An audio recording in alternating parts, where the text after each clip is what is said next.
नेस्को अधिकाऱ्यांची जामिनासाठी उच्च न्यायालयामध्ये धावे। आपली अटक बेकायदा असल्याचा याचिकेमध्ये दावा करण्यात आला। बोरिवली कोर्टाने 18 एप्रिलला त्यांचा न्यायालयीन अर्ज फेटाळला होता। तर लाईव्ह इव्हेंटचे वरिष्ठ व्यवस्थापक सनी जैन आणि उपाध्यक्ष बाळकृष्ण कुरूप अटकेत आहे। आपल्याला न समजणाऱ्या मराठी भाषेतून अटकेची कारण बाळकृष्ण कुरूप यांचा हा दावा आहे।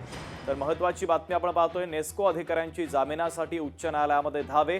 आपली अटक बेकायदेशीर असल्याचा याचिकेच्या माध्यमातून त्यांनी दावा केला आहे।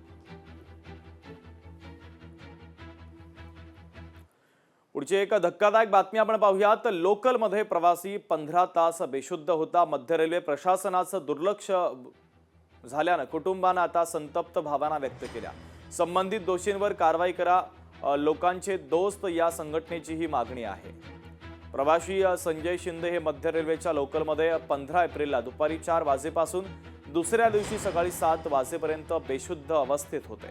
दुसऱ्या दिवशी सकाळी 7 वाजेच्या सुमारास रेल्वे पोलिसांनी शिंदे यांचा मुलगा राहुल शिंदे यांच्याशी संपर्क करून संजय शिंदे कल्याण रेल्वे स्थानकामध्ये आहेत अशी माहिती दिली। लोकलमध्ये बेशुद्ध असल्याचं इतर प्रवाशांनी कळवल्यानंतर रेल्वे पोलिसांनी कल्याण रेल्वे स्थानक परिसरातील खासगी रुग्णालयामध्ये त्यांना ॲडमिट केलेलं होतं। एक महत्त्वाची ब्रेकिंग न्यूज आपण पाहूयात। नाशिकच्या लासलगावमधील एका भोंदूबाबावर गुन्हा दाखल झालेला आहे। लासलगावमधील एका भोंदूबाबावर आता गुन्हा दाखल करण्यात आलाय। महिलांचं लैंगिक शोषण केल्याचा आरोप आहे। दैवी विधीच्या नावाखाली एकांतात नेण्याचा बहाणा, तर नाशिक त्र्यंबक रोडवरील लॉजवर नेऊन लैंगिक शोषण करण्यात आल्याचा देखील गंभीर आरोप करण्यात आला। दैवी भीती दाखवत अत्याचार केल्याचा भोंदूबाबावर हा आरोप आहे। तर पीडितेची अनीस पदाधिकाऱ्यांकडे तक्रार आहे।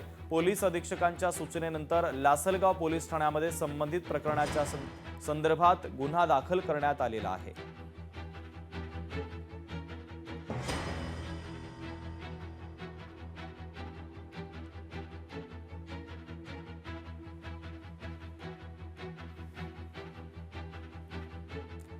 नागपूरमधील धर्मांतर सक्ती प्रकरण आरोपी रियाज फाजिल काझीची आज कोठडी संपणार आहे।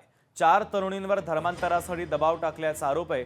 तरुणींचं लैंगिक शोषण केल्याचा देखील आरोप असून पोलीस कोठडी वाढवून मागण्याची शक्यता आहे। त्यामुळे आज कोर्ट काय निकाल देतं हे पाहणं तितकंच महत्त्वाचं असेल।